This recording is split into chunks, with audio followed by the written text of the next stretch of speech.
Bismillahirrahmanirrahim. Assalamualaikum. Welcome back to Radiology Vibes. This is Rimsha Sadiq. So today we are gonna discuss about baby heartbeat. Baby heartbeat का baby के gender से क्या ताल्लुक़ है और किस range में कौन सी हार्ट बीट होगी या कितनी हार्ट बीट होगी तो बेबी बॉय होगा और कितनी हार्ट बीट जो है वो इससे एबनॉर्मल होगी, ज़्यादा होगी तो हम इसको एबनॉर्मल कंसीडर करेंगे।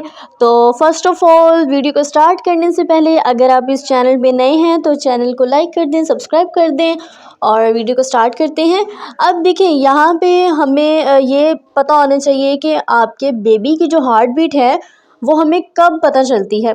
तो बेसिकली जो है वो 6 वीक्स के बाद आपको बेबी की हार्ट बीट पता चल जाती है। आप बेबी की हार्ट बीट जो है वो सुन सकते हैं, बेबी की हार्ट बीट को देख सकते हैं।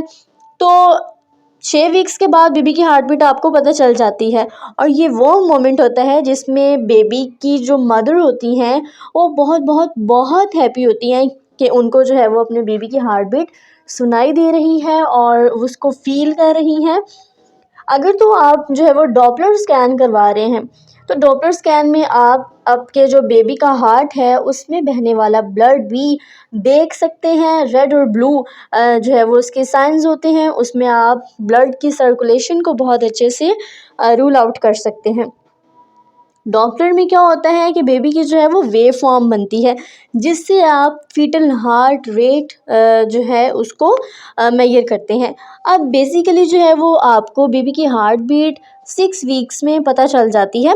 6 से 7 वीक्स में जो बेबी की नॉर्मल हार्ट बीट होती है या बीट्स पर मिनट होता है वो होता है 90 से 110 बीट्स पर मिनट। यानी अगर तो आपका हमल 6 से 7 हफ्ते का है तो आपके बेबी की जो हार्ट बीट है वो 90 से 110 तक नॉर्मल है। अगर इससे ज़्यादा है तो इसको हम एबनॉर्मल कंसीडर करेंगे।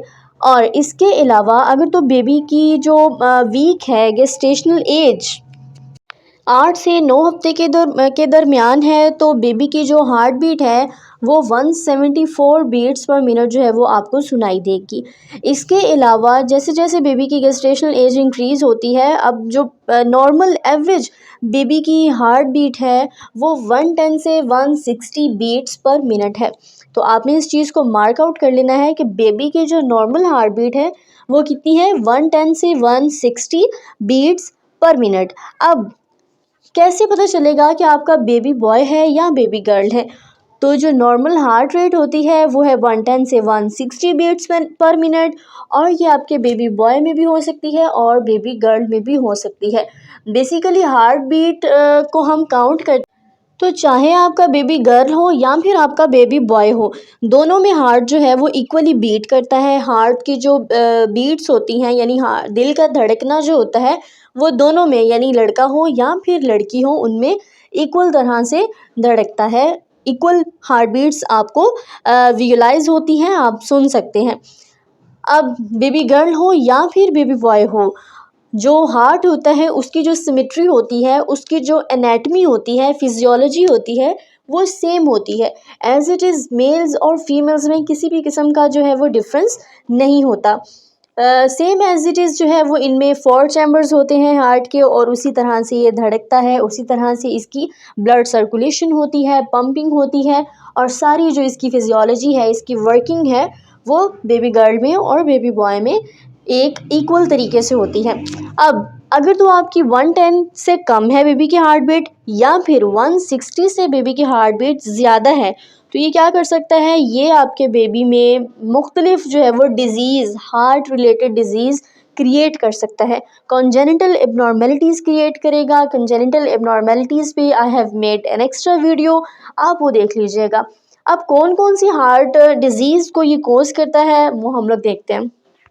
इसके अलावा आपने जो है एनॉमली स्कैन जब आप करवाती हैं तो आपने ये चीज़ भी आपके सोनोलॉजिस्ट को चाहिए कि वो देखें कि हार्ट के चैम्बर्स जो हैं वो पूरे हैं, किसी भी किस्म की एबनॉर्मेलिटी तो नहीं आ रही। हार्ट की जो एलोकेशन है यानी कि उसकी जो एनाटमी है, किस जगह पे वो एलोकेट है वो ठीक है या नहीं है। हार्ट की जो है वो पोजीशन चेक करनी होती है, जैसे कि मोस्टली जो है वो जो इस तरह की एबनॉर्मलिटीज़ हैं वो साइटस इन्वर्सिस में देखने में आती हैं, जिसमें जो है वो हार्ट की पोजीशन और उस राइट साइड के ऑर्गन्स जो है वो लेफ़्ट साइड पे जो है वो एलोकेट कर रहे होते हैं। तो ये सब चीज़ें जो है वो आपने एनॉमली स्कैन में रूल आउट करनी होती हैं, उनको आपने अच्छे से देखना होता है।